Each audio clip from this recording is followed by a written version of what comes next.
Nikukaribishe kwenye Niko Shining Star Heaven Embassy.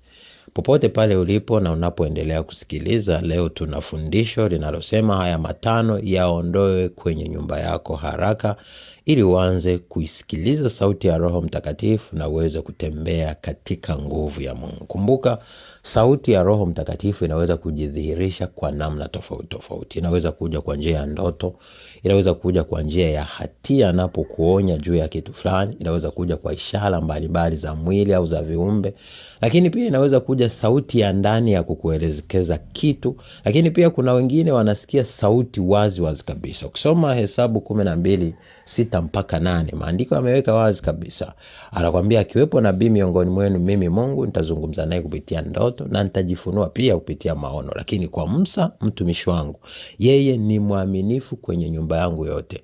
Yeye nitazungumza naye wazi wazi, yani mdomo kwa mdomo, hata umbo langu ataliona. Kwa hiyo ukigundua kuna haya mambo matano bado kwenye nyumba yako, yaondoe haraka, kwa sababu pia ni kizuizi kikubwa cha sauti ya Mungu. Wapo watu wengi wana migogoro mikubwa kwenye ndoa zao, kwenye mahusiano yao, kwenye nyumba zao. Kuna wengine wanakuwa na hasira, wengine wana uchungu. Haya ni mambo ya personal ya mtu binafsi. Sasa tunazungumza kile kitu ambacho kimezindikwa au kimewekwa ndani ya nyumba yako. Ni sehemu ya biashara au ni sehemu unakokaa au kwenye mazingira yako. Usipokiondoa kitazidi kuwa kikwazo. Cha kwanza ni mazindiko ya kiganga au mazindiko ya watumishi wa uongo. Leo tupo kwenye dunia ambayo waganga pia wapo makanisani. Kwa hiyo unaweza kuchukua kitu kwenye madhabahu ya shetani, ya waganga au ya Mungu wa uongo, labda mtumishi wa uongo.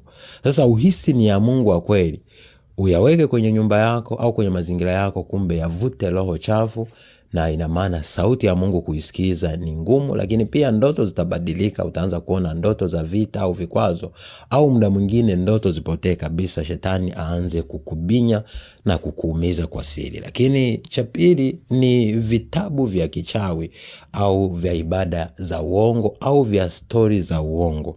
Hivyo ni vitu ambavyo vikiwepo ndani pia kinakuwa ni kizuizi. Ngoja nikwambie, kila chochote kisichomtukuza Mungu kikiwa kwenye maisha yako kinakaribisha roho chafu.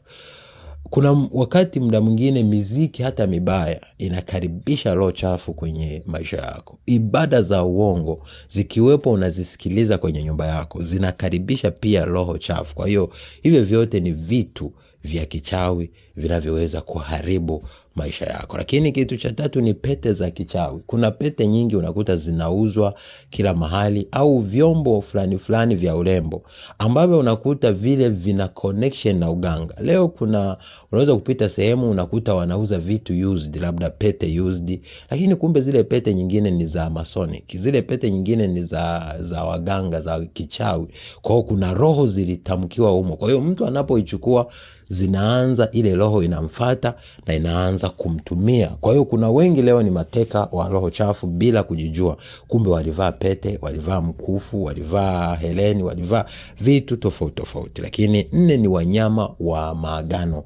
Kuna wakati unaweza kujikuta leo una mnyama wa maagano.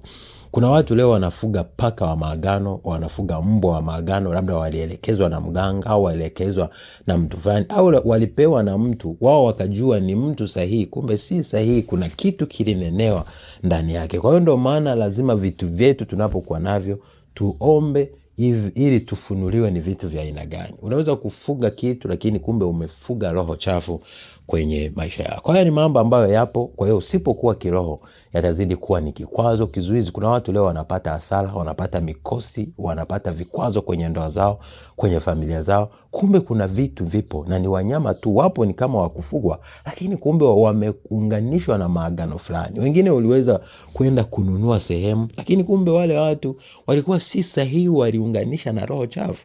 Kwa hiyo hivyo vitu pia lazima uvielewe. Lakini 5 ni nguo ulizoachiwa au vitu vilivyoachiwa na mtu aliyekufa kwa agano. Labda kuna shanga ulipewa na bibi yako kabla ya kuondoka, au pete ulipewa, au kuna nguo ulipewa ya agano. Kuna wengi wanapewa hivyo vitu. Jua mtu anapoondoka duniani, roho yake au mzimu wake unaishi.